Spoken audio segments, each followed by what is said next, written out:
রাজধানীর গুলিস্তানে এই মুহূর্তে আমরা দেখছি নিষিদ্ধ সংগঠন ছাত্রলীগের একটি বিক্ষোভ মিছিল বের করছে। এই মুহূর্তে আপনারা দেখতে পাচ্ছেন।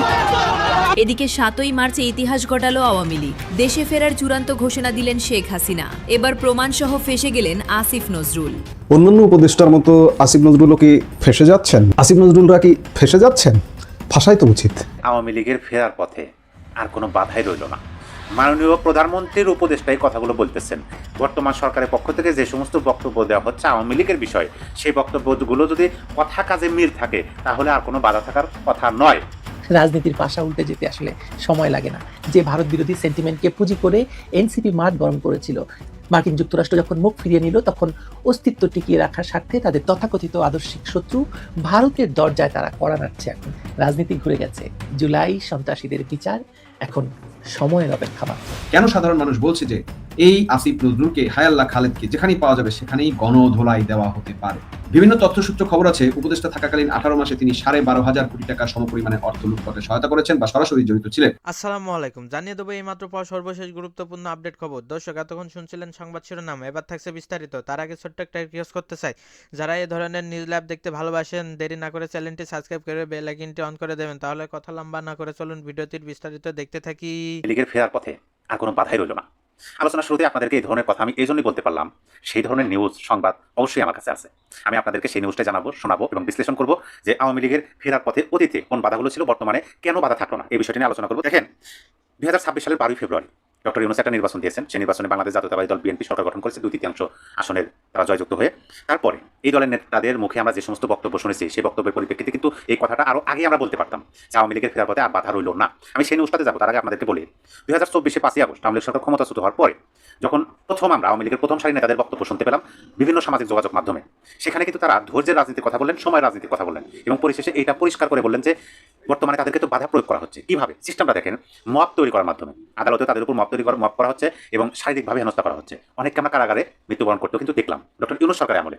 তারা যে কথাটা বলছে, ইউনূস সরকারের আমলে আওয়ামী লীগের প্রথম সারির নেতারা যে সমস্ত কথা বলছেন যে আমরা দেশে ফিরতেছি না বা আমরা রাজপথে সক্রিয় হতে পারতেছি না, এইটার অন্যতম কারণ হলো বর্তমান সরকার মবতন্ত্রের সরকার, দেশে আইনের শাসন নাই। আমরা যে যাবো, গ্রেপ্তার হবো, গেলে গ্রেপ্তার হবো, আমাদের জেল খারাপ লাগবে, সেই জন্য যে দেশে যাচ্ছি না, এটা কোনো ভিত্তি নাই। এই ধরনের কথা কিন্তু অনেকে বলছেন। ছাত্রলীগের সভাপতি সাদ্দাম থেকে শুরু করে আওয়ামী লীগের বাহাউদ্দিন নাসিম, আরও অনেক প্রথম সারির নেতা কিন্তু অনেকে এই ধরনের কথা বলছেন এবং যথার্থই ছিল তাদের কথা এবং যুক্তিপূর্ণ ছিল যে দেশে তো আইনের শাসন নাই। প্রকৃতপক্ষে ডক্টর ইউনূসের শাসন আমলে দেশে আইনের শাসন ছিল না। তারা আসবেন, আইনের মাধ্যমে তারা আত্মসমর্পণ করবেন বা আইনি মোকাবেলা করবেন, সেই সুযোগটা ছিল না। মবের মাধ্যমে তাদের প্রাণ কেড়ে নেওয়ারও ঝুঁকি ছিল। এখন কে চাইবে? যদি লড়াই সংগ্রাম চালিয়ে যেতে হয় তাহলে সর্বপ্রথম তো নিজেকে সুরক্ষা দিতে হবে। এই বিষয়গুলো কিন্তু আওয়ামী লীগের নেতারা বলছেন। এখন 2026 সালের মার্চ মাসের 7 তারিখে এসে আমি যে নিউজটা দেখতেছি, সেই নিউজটা দেখার পরিপ্রেক্ষিতে আমার কাছে মনে হচ্ছে যদি আওয়ামী লীগের নেতাদের ফিরে আসার বিষয়টা এই জন্য বলতেছি যে দেশের মধ্যেই তো সবাই আছেন, কতিপয় কয়েকজন দেশের বাইরে গেছেন, যারা আছেন দেশের মধ্যেই আত্মগোপনে হয়তো আছেন, কিন্তু রাজপথে ফেরা, সক্রিয় হওয়া, স্বাচ্ছন্দ্যের সাথে এই বিষয়টার বাধা কিন্তু আমি বললাম যদি বাধাগুলো সেটাই হয়, আওয়ামী লীগের নেতাদের বক্তব্য অনুযায়ী যদি সেইগুলোই বাধা হয়, তাহলে দেশে যদি আইনের শাসন ফিরে আসে তখন কিন্তু তাদের আর কোনো বাধা থাকার কথা না। আপনি আমার শিরোনামের সাথে মিলাতে থাকেন। দেখেন 2026 সালের মার্চের 7 তারিখে, অর্থাৎ আজকে 7 তারিখ, গতকাল 6 তারিখে যে নিউজটা প্রকাশ হয়েছে, আওয়ামী লীগের ফেরার চেষ্টা আইনিভাবে মোকাবেলা করতে চায় বিএনপি। এই যে নিউজটা, আওয়ামী লীগের ফেরার চেষ্টা আইনিভাবে মোকাবেলা করতে চায় বিএনপি, এই নিউজটা যদি আপনি পড়ে নেন তাহলে আপনি আমার মতো স্পষ্টভাবে কথাগুলো বলতে পারবেন। দেখেন, আমি বিএনপির চেয়ারম্যানের উপদেষ্টা মোয়াজ্জেম হোসেন আলাল বলেন, তার কিছু কথা আপনাদেরকে শোনাই। আওয়ামী লীগের কার্যক্রম নিষিদ্ধ করা হয়েছে, তাদের কার্যক্রম পরিচালনার ক্ষেত্রে আইন শৃঙ্খলা বাহিনী এটা দেখবে। আমরা জোর জবরদস্তি করে এটা থামাতে যাব না। আবার তারা আইনগতভাবে যেহেতু নিষিদ্ধ হয়েছে, আইন ভঙ্গ করুক সেটাও আমরা চাইবো না। যারা একটু কম শক্তিধর থাকে তাদের উপরে দোষটা পড়ে না। অপরাধ না করলেও শক্তিধর যারা, তাদের উপর দোষ পড়ে। সেদিক থেকে বিএনপি যথেষ্ট সতর্ক রয়েছে।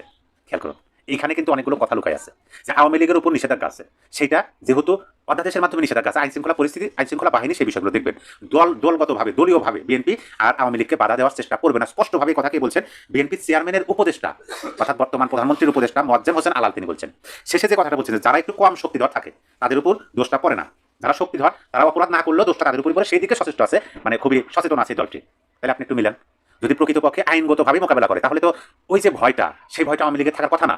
প্রথম সারিতে তারা কিন্তু দেশে আসবে। দেখেন, আমি কয়েকজন রাজনৈতিক বিশ্লেষকের বক্তব্য শোনাই। রাজনৈতিক বিশ্লেষকরা অবশ্য ভিন্নভাবে দেখতে চান আওয়ামী লীগের বিষয়টি। তাদের মতে কেবল আইনিভাবে মোকাবেলা করে জনমানুষের কাছে দলটিকে অপ্রাসঙ্গিক করে রাখা যাবে না। এত বড় অভ্যুত্থান ও গণহত্যার পর সামাজিকভাবে দলটিকে মোকাবেলা করা প্রয়োজন। এই দায়িত্ব অভ্যুত্থানের পক্ষ শক্তিগুলো। সামাজিকভাবে মোকাবেলার কথা বলতেছেন রাজনৈতিক বিশ্লেষকরা। তার মানে হলো যে দলটি সক্রিয় হোক, রাজনীতি করুক, সামাজিকভাবে সমাজের মানুষ, দেশের মানুষ তাদের যদি প্রত্যাখ্যান করেন তাহলে তো কারো কিছু করার দরকার নাই। আর দেশের মানুষ যদি তাদেরকে গ্রহণ করেন তাহলে তো কারো এরকম সাধ্য না, এরকম অপচেষ্টা করারও দরকার নাই যে অপ্রাসঙ্গিক করা। দেখেন আমি বিস্তারিত একটু বলি। ঢাকা বিশ্ববিদ্যালয়ের রাষ্ট্রবিজ্ঞান বিভাগের অধ্যাপক কাজী মাহবুব রহমান বলেন, আইনের যে পরিবর্তন, এই যে অধ্যাদেশ, এগুলো হলো সমাজের উপরের কাঠামো। এই কাঠামোর পরিবর্তন নাগরিকরা ছুঁইতে পারে না। নাগরিকরা ছুঁইতে পায় তাদের চাহিদা যদি এর দ্বারা কোনোভাবে পরিপূর্ণ হয়। জুলাই পরবর্তী সমাজে মানুষ কি পেল সেটা দিয়ে তারা মূল্যায়ন করবে। জুলাই তাদের জীবনে কি প্রভাব ফেলেছে, এটাকে বলে সমাজীকরণ। এই যে জুলাই আগস্ট একটা গণঅভ্যুত্থান বলা হয়, এই গণঅভ্যুত্থানের পরিপ্রেক্ষিতে বাংলাদেশের মানুষ এইটার বিনিময়ে কি পেল, এটা কিন্তু সমাজের মানুষের উপর প্রভাব ফেলে এবং সেইটা ধারাবাহিকতায় কিন্তু আওয়ামী লীগ নামক দলটার সমাজে গ্রহণযোগ্যতা বা প্রাসঙ্গিক বিষয়টা আছে। এখন আপনি ভাবুন তো, এই অভ্যুত্থানের পরবর্তী অভ্যুত্থানের বিনিময়ে যে সরকার গঠিত হয়েছিল, সেই সরকারের শাসনামলে কি পেয়েছেন বাংলাদেশের মানুষ, কি পেয়েছে? তাদের মনের মধ্যে কি আশা আকাঙ্ক্ষা পূরণ হয়েছে, নাকি আওয়ামী লীগকে রাজনীতিতে সক্রিয় হওয়ার আশাকাঙ্ক্ষার ব্যাপক উদয় হয়েছে? এই প্রশ্নগুলো কিন্তু আসে। দেখেন মোয়াজ্জেম হোসেন আলাল বলেন, আওয়ামী লীগ তো একদম নিশ্চিহ্ন হয়ে যায়। মোয়াজ্জেম হোসেন আলালকে ওই যে প্রধানমন্ত্রীর উপদেষ্টা, বর্তমান প্রধানমন্ত্রী, বিএনপি চেয়ারপারসনের উপদেষ্টা, মানে বর্তমান মাননীয় প্রধানমন্ত্রী জনাব তারেক রহমানের উপদেষ্টা, তিনি আবার বলতেছেন যে আওয়ামী লীগ তো নিশ্চিহ্ন হয়ে যায়নি, আর নিশ্চিহ্ন হয়ে যাওয়ার মতো রাজনৈতিক দলও নয় তারা। কিন্তু আওয়ামী লীগের মধ্যে যারা কোনো সুনির্দিষ্ট অপরাধের সঙ্গে জড়িত না, খেয়াল করুন, কিন্তু আওয়ামী লীগের মধ্যে যারা সুনির্দিষ্ট কোনো অপরাধের সঙ্গে জড়িত না বা কখনো কোনো ধ্বংসাত্মক কাজে বা বড় ধরনের দুর্নীতিতে লিপ্ত হয়নি, তাদের ব্যাপারে তো প্রশাসনের পক্ষ থেকে বাধা দেওয়া কিছু নেই। মাননীয় প্রধানমন্ত্রীর উপদেষ্টা এই কথাগুলো বলতেছেন, তার মানে কি আমরা ডক্টর ইউনূসের শাসনামলে যে কথাগুলো বলছি সেই কথাগুলোর পুনরাবৃত্তি ঘটতেছে বর্তমান সরকারের পক্ষ থেকে। এটা আওয়ামী লীগের জন্য আশার আলো। আমরা বলছি যে যারা অপরাধী তাদেরকে আপনারা, ডক্টর ইউনূস সরকারকে আমরা বলছিলাম তিনি যখন ক্ষমতায় ছিলেন, যারা অপরাধী, যারা অনৈতিক কাজের সাথে জড়িত, দুর্নীতি, অর্থ পাচার, বিভিন্ন কাজের অনিয়ম, আইন বিরোধী কাজের সাথে জড়িত, তাদের আইনের মাধ্যমে বিচার করুন। কিন্তু নিরপরাধকে, ওই একজন দুজন অপরাধীর জন্য শত শত হাজার হাজার লক্ষ লক্ষ নিরপরাধী নেতাকর্মীদেরকে কেন আপনারা সাজা দিবেন? এটা তো ঠিক না। এই কথাগুলো আমরা প্রতিবাদ করছি। সেই কথাগুলো বর্তমান সরকারের পক্ষ থেকে যখন বলা হইতেছে, আপনি কি বলতে পারেন আওয়ামী লীগের ফিরে আসার কথার বাধা থাকে? এইটুকু বলতে পারেন যে কথা কাজে যদি মিল থাকে তাহলে বাধা নাই, আর কথা কাজে যদি মিল না থাকে তাহলে বাধা আছে। ঠিক আছে, এখন আমরা আপনাদেরকে আরেকজনের কথা শোনাই। দেখেন শেষে কি কথাটা বলছি। বিএনপি নিজেদেরকে বহুদলীয় গণতন্ত্রের রূপকার হিসাবে দেখতে চায়। নেতারা মনে করেন, অর্থাৎ বিএনপির নেতারা মনে করেন কাউকে বয়কট বা তুলে আনার দায়িত্ব জনগণের। এই যে শেষের কথাটা, এই শেষের কথাটাই একেবারে সবকিছুর মূল সার কথা। যে আপনি একটু ভাবুন যে কাউকে বয়কট বা তুলে আনার দায়িত্ব জনগণের একটা রাজনৈতিক দল হিসেবে। এই যে বিস্তারিত আলোচনা করলাম, এই আলোচনার পরিপ্রেক্ষিতে সম্মানিত দর্শক, আপনি আপনার মূল্যবান মতামত অবশ্যই এই ভিডিওর কমেন্ট বক্সে লিখে জানিয়ে দিবেন।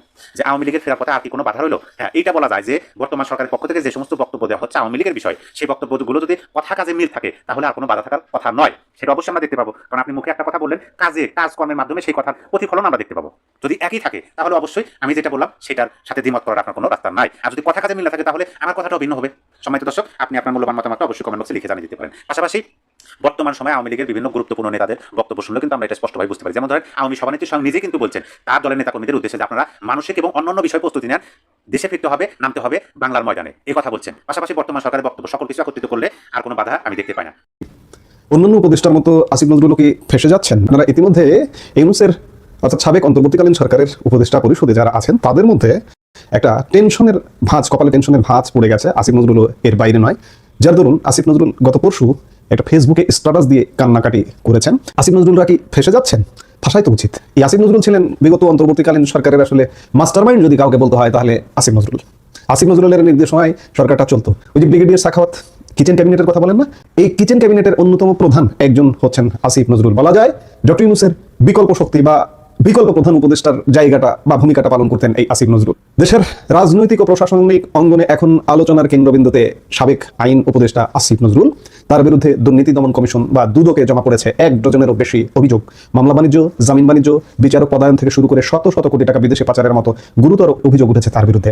অন্যদিকে এসব অভিযোগকে গাঁজাখুরি দাবি করে আত্মপক্ষ সমর্থন করেছেন নিজেই। শুরুতেই আসা যাক দুদকের অভিযোগ প্রসঙ্গে। সংশ্লিষ্ট সূত্রে জানা গেছে সাবেক আইন উপদেষ্টা ডক্টর আসিফ নজরুলের বিরুদ্ধে ক্ষমতার অপব্যবহার করে বিপুল পরিমাণ অবৈধ সম্পদ অর্জন ও নানা দুর্নীতির অভিযোগ জমা পড়েছে। অভিযোগ তালিকায় কি নেই? মামলা বাণিজ্য, জামিন বাণিজ্য, বিচারক পদায়ন এবং অর্থ পাচার সবই আছে। দুদকের মহাপরিচালক মোহাম্মদ আক্তার হোসেন গণমাধ্যমকে জানিয়েছেন, দুদকে আসা যে কোনো অভিযোগ একটি নির্দিষ্ট প্রক্রিয়ার মধ্য দিয়ে যায়। এখানে একটি 100 মার্কের মার্কিং সিস্টেম বা যাচাই বাছাই কমিটি থাকে। যদি কোনো অভিযোগ 80 মার্ক পায় তবেই সেটি পরবর্তী অনুসন্ধানের জন্য গ্রহণ করা হয়। ডক্টর নজরুলের বিরুদ্ধে আসা এই 1 ডজনেরও বেশি অভিযোগ এখন সেই যাচাই বাছাই টেবিলে। দুদকের একজন ঊর্ধ্বতন কর্মকর্তা নাম প্রকাশ না করার শর্তে জানিয়েছেন যে আসিফ নজরুলের বিরুদ্ধে ক্ষমতার অপব্যবহার ও ঘুষ দুর্নীতির মাধ্যমে কয়েকশো কোটি টাকা আত্মসাতের অভিযোগ আনা হয়েছে। অভিযোগগুলো যদি অনুসন্ধানযোগ্য প্রমাণিত হয় তবে আইন অনুযায়ী কঠোর ব্যবস্থা নেওয়া হবে।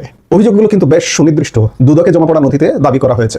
জামিন বাণিজ্য, অভিযোগ উঠেছে আসিফ নজরুল প্রভাব খাটিয়ে কোটি কোটি টাকার বিনিময়ে ভিআইপি আসামিদের জামিন দেওয়ার ব্যবস্থা করেছেন।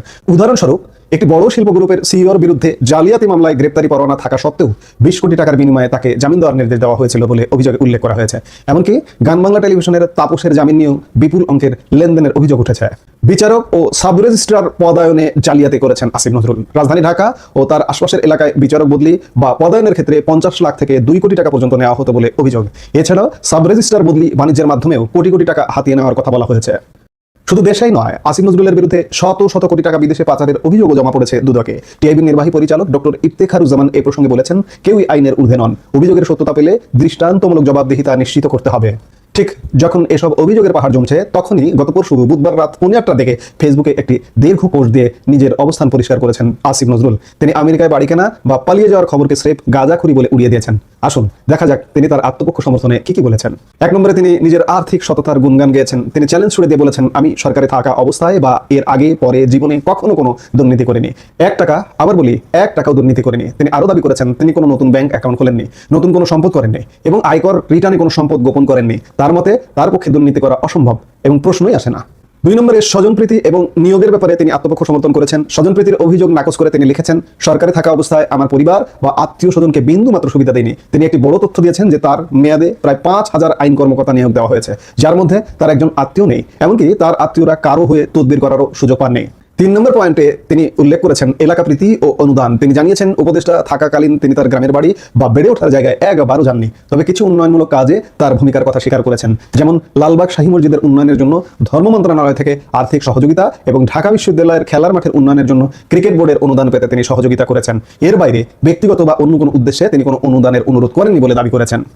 দর্শক, পরিস্থিতি এখন দাঁড়িয়েছে কার দাবি সত্য বনাম অভিযোগের ভিত্তিকে। একদিকে দুদকে জমা পড়া 1 ডজন অভিযোগ যেখানে শত শত কোটি টাকার দুর্নীতির কথা বলা হচ্ছে, অন্যদিকে ডক্টর আসিফ নজরুলের সাফ দাবি তিনি 1 টাকাও দুর্নীতি করেননি। এখন পুরো বিষয়টি নির্ভর করছে দুদকের নিরপেক্ষ অনুসন্ধানের ওপর। যদি অভিযোগগুলো মিথ্যা হয় তবে সেটি হবে রাজনৈতিক উদ্দেশ্য প্রণোদিত, আর যদি সত্য হয় তবে দেশের আইনের শাসন প্রতিষ্ঠার স্বার্থে তা জনসমক্ষে আসা জরুরি। আসিফ নজরুলের এই আত্মপক্ষ সমর্থন কি যথেষ্ট, নাকি অভিযোগগুলোর পেছনে গভীর কোনো সত্যতা আছে? এখন সেটি দেখতে হলে বর্তমান সরকারে যারা আছেন তাদের সদিচ্ছা কিংবা সরকারের প্রতিষ্ঠান দুদক দুর্নীতি দমন কমিশনের সদিচ্ছার উপর নির্ভর করবে। আমরা দেখতে চাই সামনে কি করছে, আমরা নিশ্চয়ই দেখব। প্রিয় দেশবাসী, আপনারা যে যেখান থেকে ভিডিওটি শুরু থেকে শেষ নামাতে দেখেছেন, আপনাদের সকলকে অসংখ্য ধন্যবাদ জানাই। যদি ভিডিওটি ভালো লেগে থাকে অবশ্যই কমেন্ট করতে ভুলবেন না। আপনি কোন জায়গা থেকে দেখছেন এটাও কিন্তু জানিয়ে দেবেন, আর এই ভিডিওটি সর্বোচ্চ আকারে শেয়ার করে দেবেন যাতে সবাই জানতে পারে। দর্শক, আপনারা যারা আমাদের সাথে ছিলেন অসংখ্য ধন্যবাদ জানাচ্ছি। এখন আমরা বিদায় নিচ্ছি, তাহলে সবাই ভালো থাকুন, সুস্থ থাকুন। দেখা হবে পরবর্তী দেশে কোনো খবর অথবা নিউজ নিয়ে। আসসালামু আলাইকুম।